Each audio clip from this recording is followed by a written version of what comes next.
I found this one ski shop and I was looking at backcountry skis, and this guy was looking at me and he's like, well, he worked there, and he's like, what you doing? And I was like, well, I need to get a pair of backcountry skis for this course.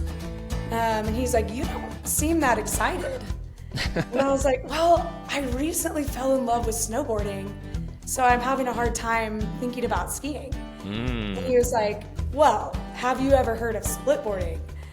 And I was like, what is that? And he showed me a splitboard, and I left that day with a splitboard instead of skis, and that changed the trajectory of my whole life. Episode 1072, Whitney Gilliam on splitboarding in the backcountry. Hello friends, welcome to the Adventure Sports Podcast. Today is going to be a great show. I have Whitney Gilliam with us, and we're going to talk about splitboarding. And for those of you who don't know, splitboarding is when you split a snowboard into two pieces so that you can skin up a mountain and then snowboard back down. We're going to talk a lot about splitboarding, life living in the Colorado Rockies, community, and some very special places, namely Crested Butte and the surrounding areas. Whitney Gilliam is a multifaceted splitboarder. She's an Avalanche educator and a pastor from Crested Butte, Colorado. She's originally from Little Rock, Arkansas, and she has about 10 years of splitboarding experience, which actually sounds a little bit light for someone with her caliber and her skill set, but she must be a quick learner. She's doing fantastic. She is sponsored by Strand of Snowboards, Haglofs, Spectrum Sports, and she's been featured in films like Dig a Little Deeper and The New Class, and her work with AI, ARE, and Irwin Backcountry Guides and Obie Joyful Church underscores her commitment not only to safety, but also to community. So, Whitney, welcome to the Adventure Sports Podcast. Thanks, Kurt. I'm happy to be here. This is exciting. This is going to be really fun. People, I know Whitney, and she's such a delight. She's the kind of person that walks into the room and everyone feels a little better just because she showed up. So, Whitney is a very incredible person. But Whitney, let's go all the way back to Little Rock for starters, so people get a feel for where you come from. That's good. And what your life was like. So tell us about Little Rock and how somehow you made it from Arkansas all the way to Crested Butte. Yeah, not a lot of snow in Little Rock, Arkansas. There's sometimes. Sometimes. So I grew up there. I spent my entire childhood and high school years there. We had a ton of time outside. My dad is an avid outdoorsman and hunter, and I think he instilled in me the love of the outdoors, and my mom instilled in me the love for fitness and exercise and taking care of my body in that way. And so I would say that's a big part of who I am and what formed my love for this sport and those deeper roots. And then how I made it all the way here, I'll give you the short version, but I went to school at Pepperdine in California. Okay. I studied sports medicine. I loved it. It was super hard. But I knew I didn't want to go into the art of fixing people's bodies. I was thinking, how can we prevent sickness? And so I thought, the outdoors and exercise. What better things than those two to prevent sickness and illness? And so I went to mountaineering school. After my dad luckily considered it grad school, which was a gift, so he helped with that. And I did that for a year and a half. It was called the Mountain Training School. It doesn't exist anymore, but it was an incredible time. It was the hardest thing I've ever done. And that is where I actually started splitboarding. Where was this school? Yeah, so it was based in Alaska, Palmer, Alaska, but we had a base in Patagonia, in Argentina, and in Chile, actually, and then a base in Spain as well. And you kind of went between the three, because there was rock, mountaineering, and then backcountry skiing as the disciplines. So you switched between those few. And I originally, I'll just give you a fun tidbit into why this is literally, I can trace back to why I'm a splitboarder, not a backcountry skier. Because at the time I was much better at skiing. I kind of keep that part a secret because I love splitboarding so much. a diehard splitboarder, but I was actually about to take my first ski mountaineering course with the mountaineering school, and I was on a break visiting my brother in Nashville, Tennessee. And I had to get a set of backcountry skis for this course. And so I went to this ski shop in Nashville, Tennessee, and They I have it walked there. in. You've been there? Oh, I just am trying to imagine a ski shop in Nashville, but that's all right. Keep going. It's there. It's there. I don't know if it's there anymore, but somehow I found this one ski shop, and I was looking at backcountry skis, and this guy was looking at me, and he's like, well, he worked there, and he's like, what you doing? And I was like, well, I need to get a pair of backcountry skis for this course. And he's like, you don't seem that excited. And I was like, well, I recently fell in love with snowboarding, so I'm having a hard time thinking about skiing. And he was like, well, have you ever heard of splitboarding? And I was like, what is that? And he showed me a splitboard, and I left that day with a splitboard instead of skis, and that changed the trajectory of my whole life. In Nashville, Tennessee. Nashville, Tennessee. That's fantastic. I love it. Yeah, so I'll finish this quickly, but I finished mountaineering school. It was amazing, and I started guiding in Alaska, actually. Hiking, some splitboarding. It was amazing, but I was extremely isolated out there in Alaska, and I am a people person, and I need community, and it really just sort of sucked the life out of me. And I was praying about what to do next, and I had a dream about Crested Butte. Really? I've been here before, so it's not like it was that prophetic or crazy, but I really felt like I needed to grow roots somewhere. I had been moving every summer in college. I would make community, and then I would just leave, and it sort of broke my heart every time. And I really felt like I needed to grow some roots somewhere, and it felt like Crested Butte was the place. So I just up and drove here. I showed up. I actually went to Obi Joyful Church because I knew about it, and I said, hey, I need housing. And by that night, I had a roof over my head.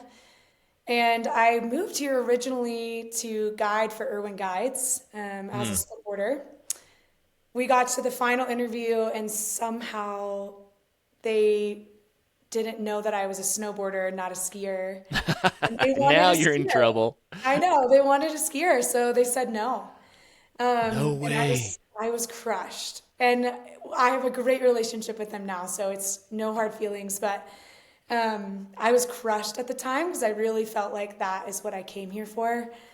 But yeah, God had a different thing in mind, and now I am a pastor at Obi Joyful Church, and I teach AIRE courses at Irwin Guides as a splitboarder. So it's come full circle. And that's the brief version of how I ended up in Crested Butte and then stayed.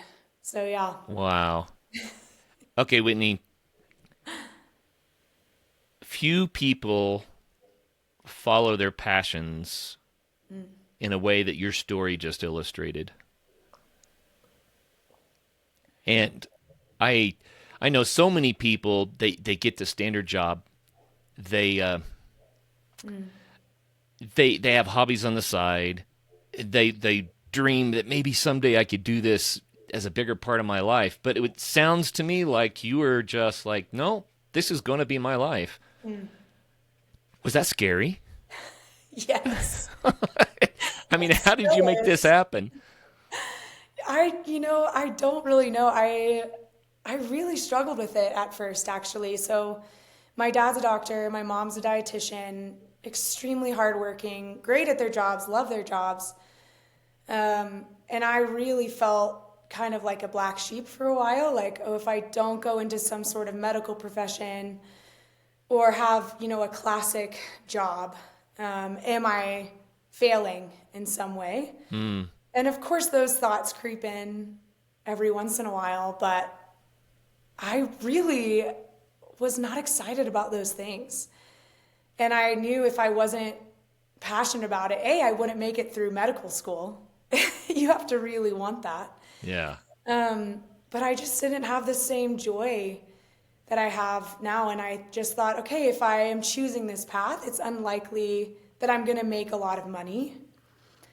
And I decided to be okay with getting paid in different ways than money, with joy, with experiences. And I remember accepting that at some point, that I just wasn't going to be wealthy with money, wealthy in other ways.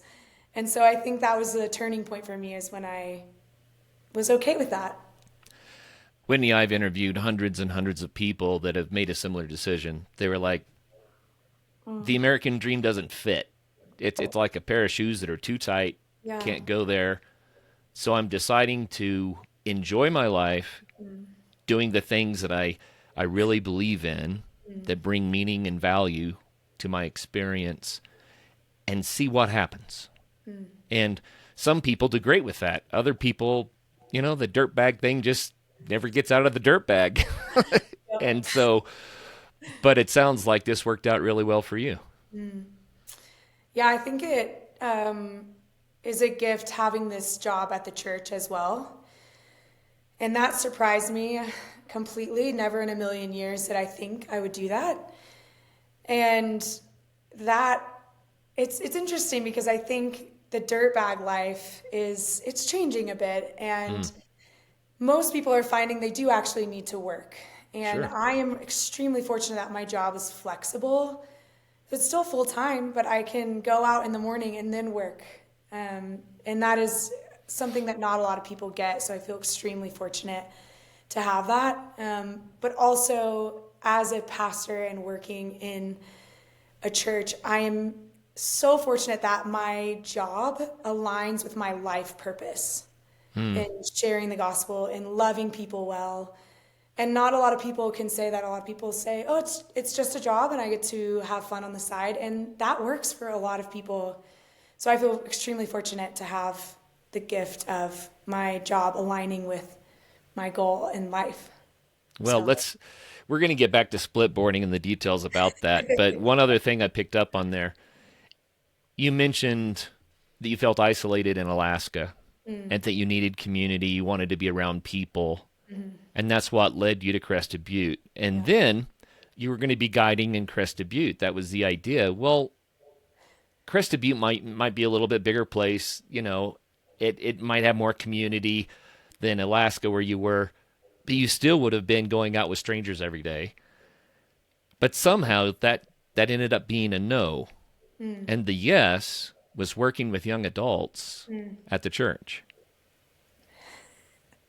Isn't that wild? It is wild. It's sweet to look back on that time. That's almost thought-provoking there.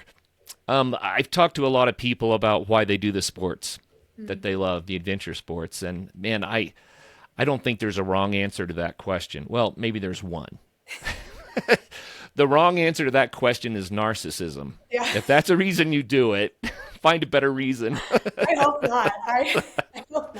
But very rarely have I ever gotten that response, Whitney. Instead, what I hear people say is, they like to connect with nature, or they just love the athleticism of it, how it pushes them, the challenge. They learn new things about themselves.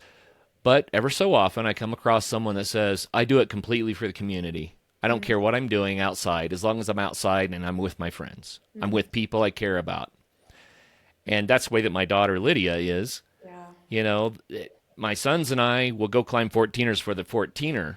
And if I say, hey, Lydia, you want to climb a 14er? She's like, well, who's going? So that sounds like Lydia. Yeah. Anyway, so speak a little bit to that, Whitney. When you are adventuring in the outdoors, it sounds like you're really doing it a lot for the people. 100%. Really? It's funny that you ask this. I've been thinking a lot about this lately. My why, even though I've been doing this for several years. And I've kind of come to this, I feel like God really showed me in a very clear way what it is.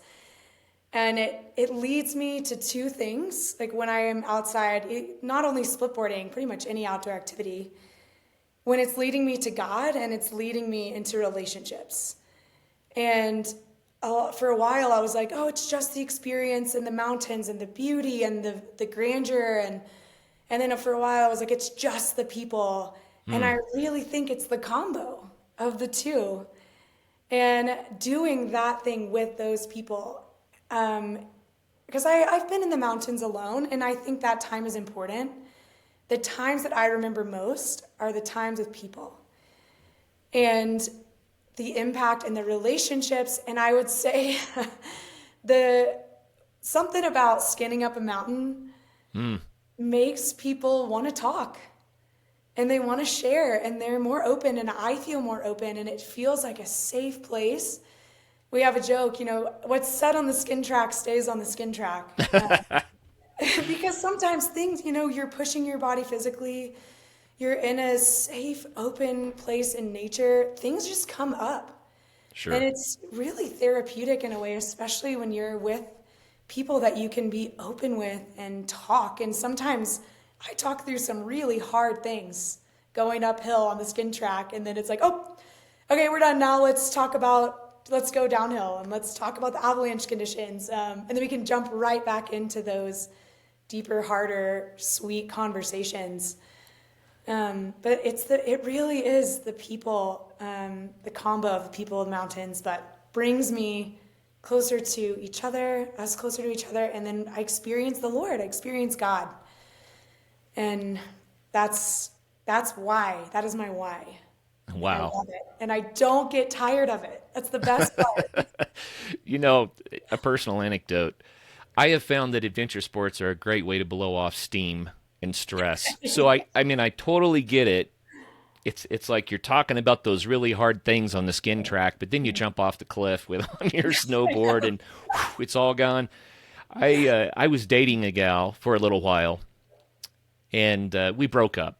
And I had taken a trip to Texas to try to visit her, and it was tearing me up. I'll just be honest.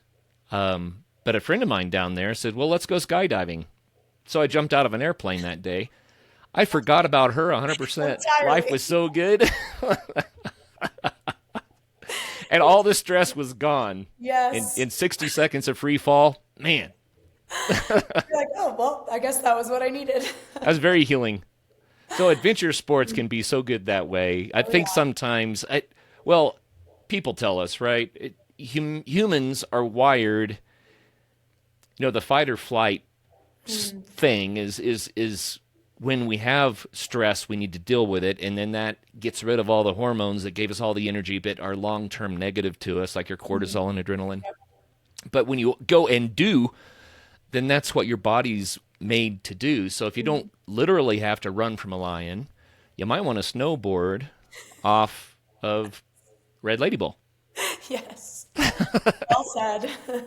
So let's talk about splitboarding. So I defined it already. Yep. But splitboarding has not been around that long. No. And it really opened up the backcountry to snowboarders. Matter of fact, when my kids got old enough to want to learn to ski or snowboard, I told them, you can snowboard if you want to, but not until you're an excellent skier. And the reason I did that was because I knew they couldn't get in the backcountry on the snowboard very easily. But now you can. Yep. So I was wrong, but they're all great skiers now. They are. And they love it. So tell us about splitboarding and how that opens up things. Yeah, I'm biased, but I think it's the best sport. And I will be the first to admit that backcountry skiing is more practical.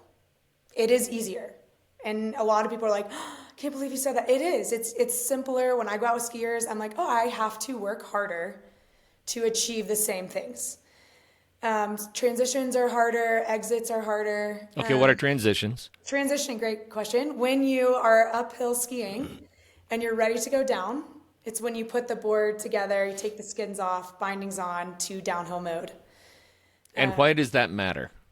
Well, because you need the skis to go up, and I would rather snowboard down than ski down. Okay, what I was actually asking was why is the transition moment important? Describe a transition moment so that people understand why sometimes it needs to be efficient. Yeah, so It's usually when you're at the top of a line or a summit or that you need to turn around because of time. And yeah, I'm trying to think of how to describe it better. Well, I'll say this. I've been up there when the wind is howling and Oh I'm yeah. freezing my butt off, and I'm like, man, I got to get off of this peak. This Yeah. is bitter. It can actually be dangerous on top in the wintertime. Totally. And especially But when it's really cold. yeah, And so, okay, back to transitions. You keep yeah. going. Okay. That's helpful. Well, it is important to be efficient for safety reasons. Also, usually someone is trying to get to work. We don't want to spend Oh, 30 minutes up top transitioning. okay, you just And blew everyone's minds. Okay, everyone realized what she just said. They're doing this before work. It's like this is what we do in the morning before we go to the office. Whitney, this is not normal. it This is is not true. the life that most people live. So I just wanted to highlight that. Okay, it's That's before fair. work and you're trying to climb to 12:05, Yeah. 13, get back in time to go to the office. All right, I Yes. get it. That's why the Yes. transition needs to be quick. And personal anecdote, I always try and be faster at transitioning than the skiers because splitboarders have kind of a bad reputation for being slow at transitions, and they always are like, "Oh, always waiting on the splitboarders."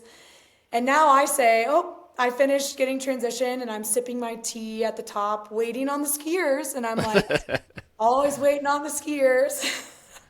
But it took me a while to get efficient at that. So, Well, you know what? The shift bindings, which are excellent, and I love them and I have them, slow skiers down on the transition quite a bit.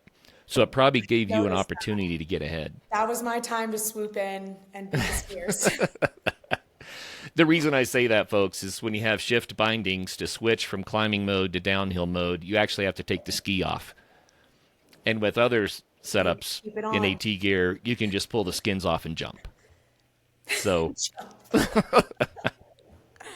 anyway, so that's fun. All right, so then you get to snowboard. Okay, why do you like snowboarding so much? Okay. Oof.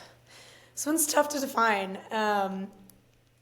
I so I can say this because I did ski as well, so I know both sides. Skiing's awesome. I'm not dissing skiing. I think that snowboarding has more style opportunities and it's more flowy. And I feel like I'm surfing. And it's hard, even if you're a skier, I feel like you have to understand when you're on a snowboard, powder is different.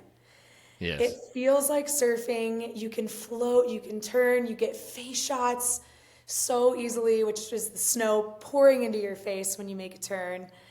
Um, I don't know. There's something about going sideways that just feels right to me. Well, and here's the funny thing, and you know this too, of course. Skiers like to make fun of snowboarders. And one of the main reasons is okay, when people are learning, snowboarders don't use the same line that skiers use. That is true. And it's so common for a snowboarder to cut in front of you at just the wrong moment. And so skiers are like, "What are you doing?" Yep. Well, Yep. what they're doing is what a snowboard requires, and skiers need to be more generous, and snowboarding is awesome. But skiers like to give snowboarders a very hard time. I think we could both give each other a little more grace. Maybe. I think skiers are awesome. I love to joke that there's this big rivalry between the two, Oh, yeah. especially here in Crested Butte, as everyone's like, oh, it's a skier mountain. And yeah, there are a lot of traverses and it's easier for skiers, but I think we can share the playing field equally. It reminds me, I grew up in Oklahoma, Whitney, so we were almost neighbors. It reminds me of the rivalry between Oklahoma and Texas. The skier snowboarder thing. I mean, it's not even real, but it is No, real. it You is know what I though. mean? Deep down, I think it's real. So you Yeah. mentioned surfing, and I was going to say Little Rock is not a place where you learn to surf, so No, I don't learned in know. college at Pepperdine. Okay. Yeah, everyone said, "Oh, what did you study?" I'm like, "I studied surfing, relationships. I studied ultimate frisbee, and a little bit of sports medicine in there." So that's where I learned to surf. Okay. Well, the powder you mentioned, and it's great on skis too, as you know. Yeah, I do know. But the one thing when I started backcountry skiing, doing the AT thing, even on a bad day, I had better conditions than on a good day inbounds usually. Yep. So talk a little bit about that. Yeah, it's a completely different sport. I would say backcountry skiing and snowboarding versus the resort. I think they're both incredible. I think there's definitely a time and place for the resort over backcountry skiing, especially in Colorado when it's quite dangerous in the backcountry a lot. Yes. But what I love about the backcountry is there really are no rules. You can go, you look at something and you think, I want to go ski that, as long as it's not private land. If you want to make that decision, depending on the snowpack and whatever, you can just go. You can make an up track. You're not stuck to trails. You're not stuck to boundaries. And it sounds like I'm like this big rebel, but I'm kind of a rule follower. So, and the snow is just different. Even when it's an epic powder day on the resort, which don't get me wrong, those are the best days ever. There's still a base, so you can feel the bottom because it's hard pack underneath. Right. In the backcountry, you don't have that. Yeah. Sometimes in the spring you feel that, but in the heart of winter, there's no base. And sometimes you're like, it's too deep out here. It's so deep, but you float different because you're not hitting that bottom. And I know a lot of times, so I teach a lot of beginners in those Avalanche courses and who are ripping resort skiers. They're incredible. They could ride anything and everything. And I always tell them, I'm like, just so you know, powder rides different in the backcountry. It's just going to be different. It's harder to turn. It's deeper. And they're like, yeah, I got it. And then they have a hard time at first. It's Right. a learning curve. They're like, well, why can't I get the skis to turn? Or, man, I'm having to use a lot more effort. And it's just an adjustment. Of course, they usually adjust pretty quickly, but it usually takes people by surprise, the difference in the conditions. Yeah, well, I can attest to that, but of course I love it. And I will point out one thing, skiers. I'm sorry, I have to say it. To do the POW well, you have to put your skis together like they're a snowboard. And then it's great, but if you can't do that, you're going to have to learn it to go into the backcountry. Yeah, you can't be riding so wide in the powder. No, you'll have one leg up around your ears and the other one stretched all the way out. I've And seen it. one ski's going left, the other one's going right. Next thing you know, you're in bottomless powder Yes. and you're trying to stand up and your arm just buries. There's nothing to push on. Oh, It's I've rough. seen it, Kurt. I've experienced it. But if you learn to keep your skis together, then yes, you can surf on skis too. It is so Yeah. fun. It's beautiful. It's a Absolutely. wonderful thing. You mentioned conditions, and every time I talk about skiing the backcountry, I always put out the public safety announcement. So, Whitney, you teach avalanche safety. I do. I'll let you talk about it this time instead of me, but we have to throw this out there. It's no joke, people. It's no joke. People die in Colorado every single year, buried alive. Not a way to go. Yep. So, Whitney, talk to us. Yeah, it's very complex. If you choose to live in Colorado, you are in the heart of winter, accepting that we have high avalanche danger a lot of the time. The cool thing is, and the thing that I love about teaching avalanche courses, is that there are ways to still safely go in the backcountry even when the danger is high.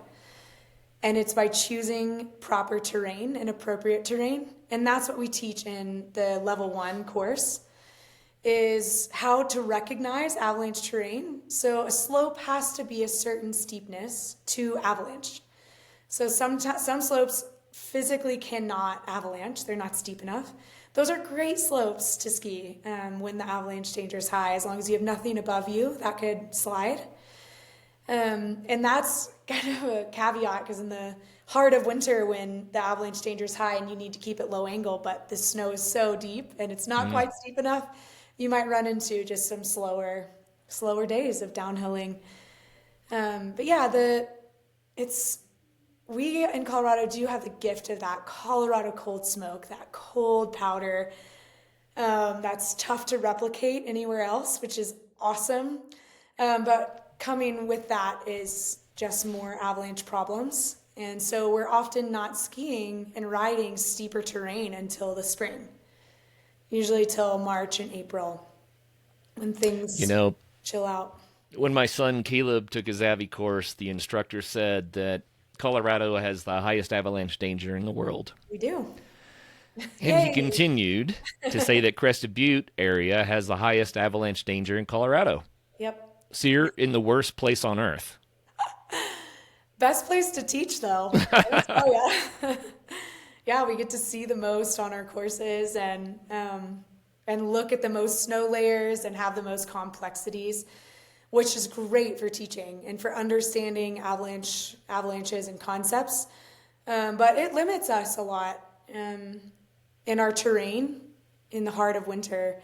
But if you like skiing 30 degrees and below, you're going to have a blast. And I really love the heart of winter. I joke that winter is training for spring. So spring are those big days where you're like, the lines are opening up, all those big faces I've been staring at for 3 months. It's time. But I enjoy under 30 degrees, just those powder days that are lower angle. I haven't gotten tired of those yet. You know, the only time I've gotten over 30 degrees is when it's absolutely bulletproof. I just ski the low angle stuff, Yeah, and you are and I still love out it. And here. I can attest, Yeah, 25, 30 degrees, it's enough. it's enough. It's great. Yeah, And if you want to do something wicked, go into the resort. That's what it's yeah, for. that's true. You want to ski But steeps? Go to Crested Butte Mountain Resort. oh, absolutely. You can get your 55, 60-degree slopes, no problem. You get yourself Fantastic. into trouble there too. It may not be any safer than the Avi train at that point, unless you know what you're doing. Um, okay, so what you're saying is know how to figure out if snow is loaded above you, what the avalanche terrain looks like, how steep is, what not to go on, and Yep. you need to take a course. Just a couple of things. But yeah, taking an avalanche course, a Rec 1, is, yeah, I mean, of course, I'm biased, but I think it's the best way. Not that you're going to learn everything in a 3-day course, but you will learn how to have great discussions with your partners to contribute to a decision-making conversation, which I think is super important because, yeah, I've been teaching avalanche courses for almost 5 years, and I'm still capable of making mistakes. I'm still capable of making really bad decisions because it's very emotional out there. When Right. we're inside, I'm making a plan for the day. I'm warm, I'm comfortable. I'm usually eating something awesome. I've got hot tea or coffee. My logical brain is working. And I'm thinking, yeah, I'm not going to ski that. I'm not going to ride that. Here's what we're going to do. Here's the plan. But the moment you get out there and you experience a little bit of that adrenaline or the excitement, my emotions take over. And my decision making goes kind of out the window because I'm like, oh, I said I wasn't going to ski that, but it looks really good. Of course it does. Really good. So yeah, I think we're all capable, but yeah, starting those conversations with your partners. And that's one thing that I just want a little tidbit in here. That's one thing I love is that typically you don't go backcountry skiing alone. Right. You No. need a partner, especially Yes. if you're going to enter avalanche terrain. And for a while that bothered me because I was like, oh, I have to find someone. And now I'm like, oh, who am I going to go with? It becomes this fun thing of like, which partner do I get to spend time with today in the backcountry and have those conversations with? So I think it's a gift that you need a partner out there. Yeah, you absolutely do. And this is no joke, people. I'm just going to tell this one anecdote so everyone knows what we're talking about. In Crested Butte, people get buried in avalanches off of rooftops and are hospitalized or sometimes die. There were a couple of guys that were trying to get into an outhouse, and the roof of the outhouse buried both of them, and they both died. It doesn't take a lot of snow. Don't look at something and say, oh, it won't be a problem. It's not that big. You just have to. And Whitney, okay, let's talk about the dynamic, though. Have you been at the top when your wisdom kicks in somehow, and you say, I'm not doing it today. And your ski partner says, oh, come on. We've got to do this. Have you had that? Yes. That Oh, is my least favorite situation. and what do you do? Well, usually we have a conversation and I try to ask good questions. So if I'm the one saying I'm uncomfortable, I'm like, hey, tell me why you are comfortable skiing this. And I don't just want to hear, I feel good about it. Right. I want reasons. Oh, we haven't seen avalanches on this aspect. So like say aspect is like south facing. We haven't seen any avalanches on south facing slopes in 2 weeks. We Okay. haven't experienced any signs of instability like cracking. When you see cracks in the snow, that's a sign of instability when you're walking on it. If they can give me logical reasons, it's not like, oh, they're trying to talk me into it, but maybe we could have a better conversation. On the flip side, if I'm the one saying, I want to go, let's do this, I would hope that my partners would ask me those hard questions of tell me why, give me reasons why you're comfortable skiing this. And if my partner is still uncomfortable, we don't do it. And I have to swallow my pride, swallow my desire, and understand that this mountain is still going to be here. There will be another chance to ski it. It's it's just not worth it at the end of the day, and that has come with time. I didn't used to be like that. I used to convince people to ski what I wanted, and I've gotten away with it a lot. But I now, and we teach this in our courses too. If there's one person saying no, that's no for the team. Yeah. You have decided to travel in the backcountry together, so now you make these decisions together. And sometimes that's ended partnerships. For me in the backcountry, if we're not on the same page risk-wise, then maybe I don't ski with them in the backcountry or when it's a higher danger day. And that's fine. And we're still friends in life. But you kind of figure out over time who you work well in the backcountry with, especially on those riskier days where you're having to make harder decisions, harder conversations. And as much as I love this sport, I do not want to die doing it.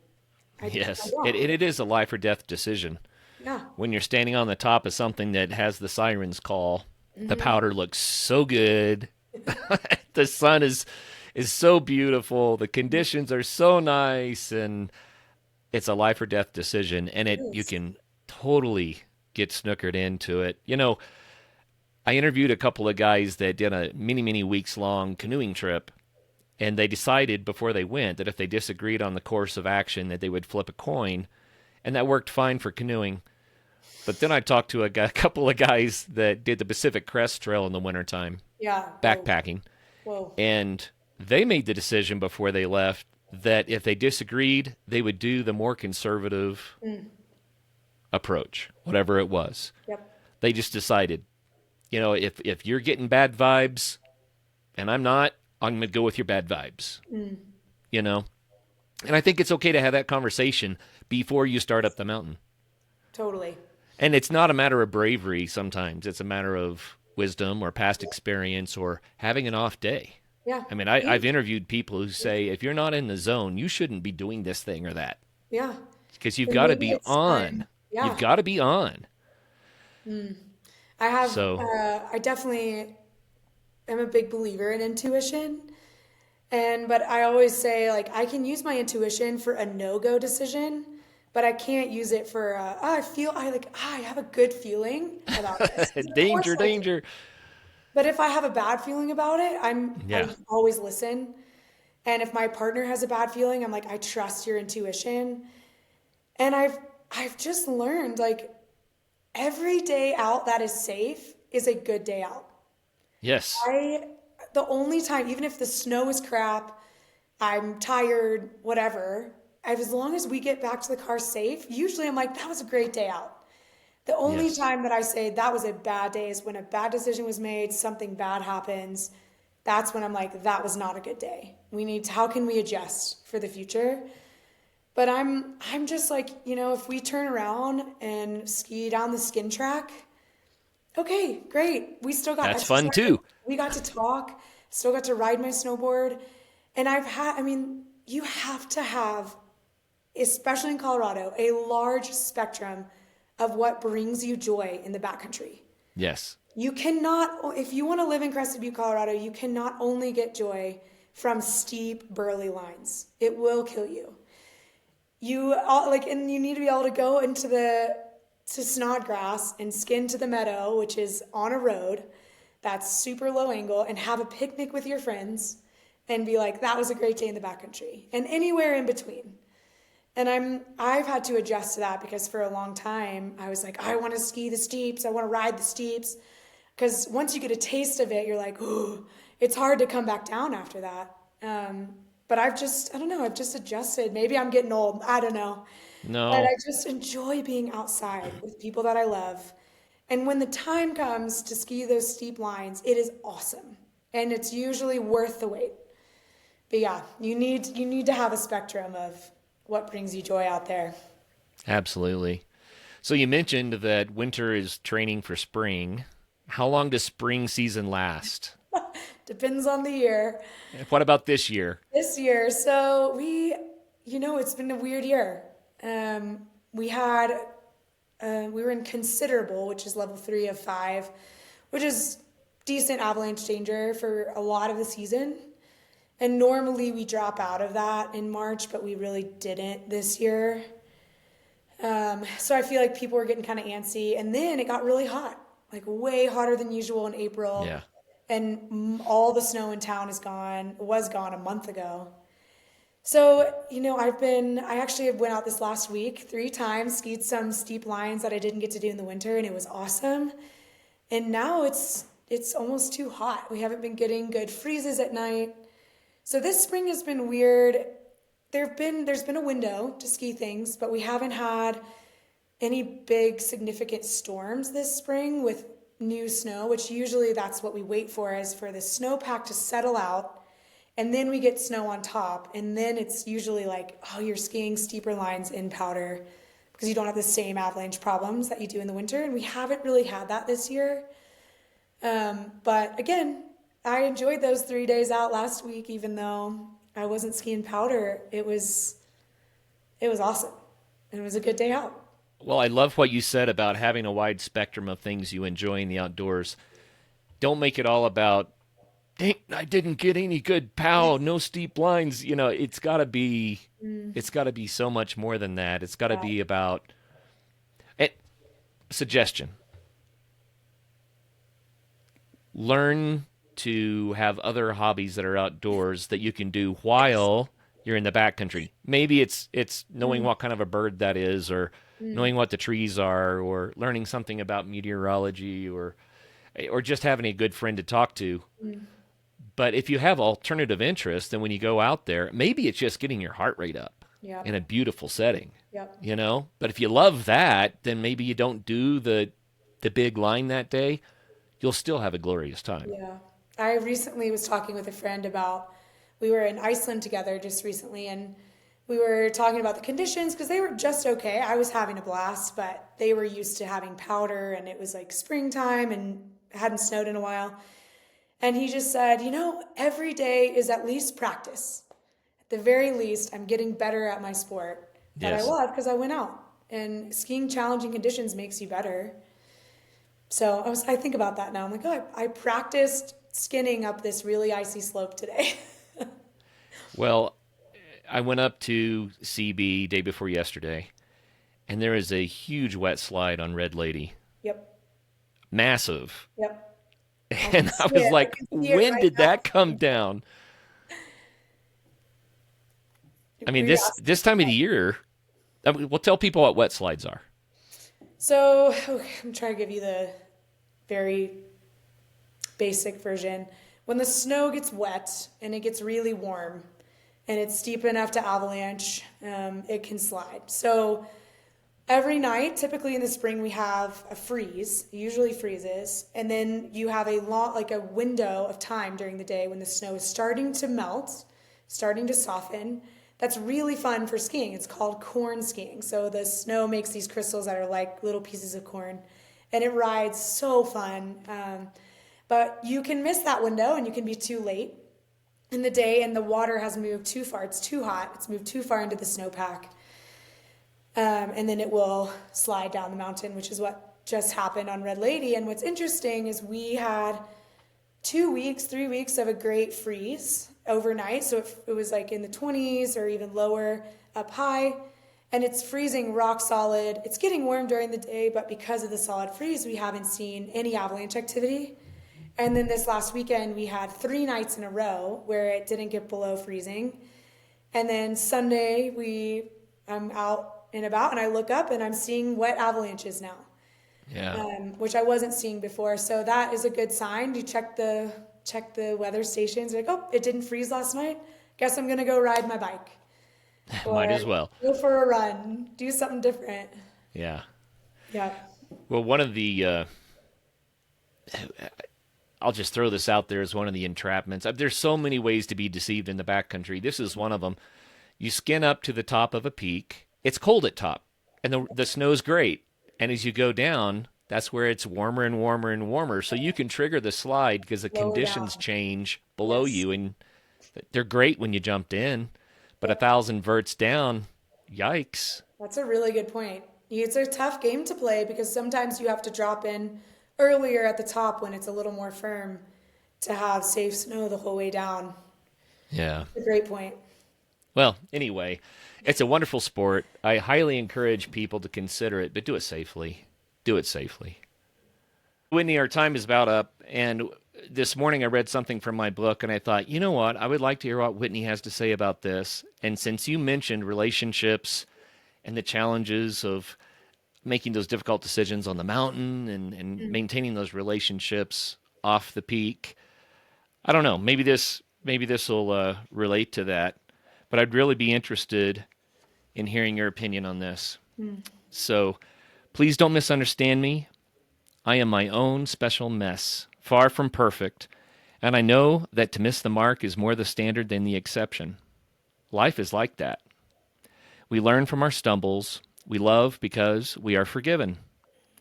We live to grow and to try again, and there's great peace in knowing that. In the very first chapter of this book, I made the assertion that you'll never be good enough or know enough to save yourself, and I stand by that, but you can be saved.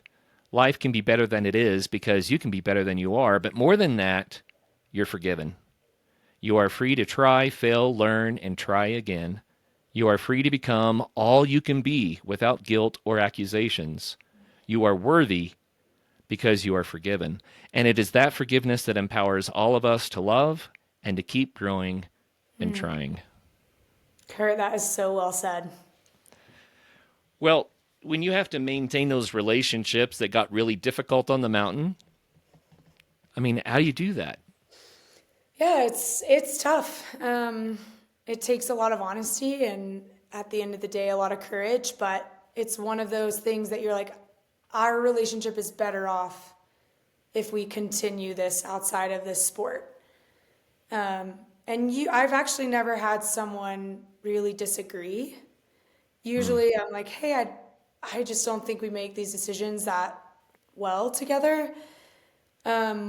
What if we went out on a low danger day when the decision making is a lot simpler? Usually they're like, okay, yeah, I agree. I don't think we mesh that well. It feels sort of like a breakup sometimes. Yeah, but that's the way it goes. And I think, I mean, really, I don't have anybody that it's ended poorly with, that I'm not friends with anymore. I ride my bike with these people.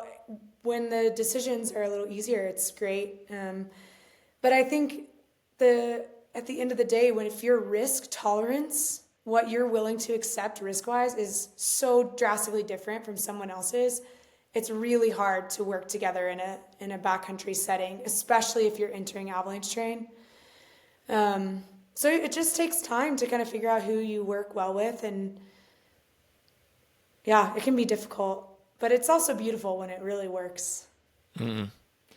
Well, those are good words, and thank you for giving us a peek into your life, splitboarding, Crested Butte. I mean, the little highlights, the ones that get me are like, yeah, and we have to get off this mountain in time to go to work this morning, you know. We're very fortunate to get to do that. It's fantastic. But Whitney, thank you so much. for your time today. Sure. And for all the listeners out there, until the next show, make sure you do get out there and have some fun.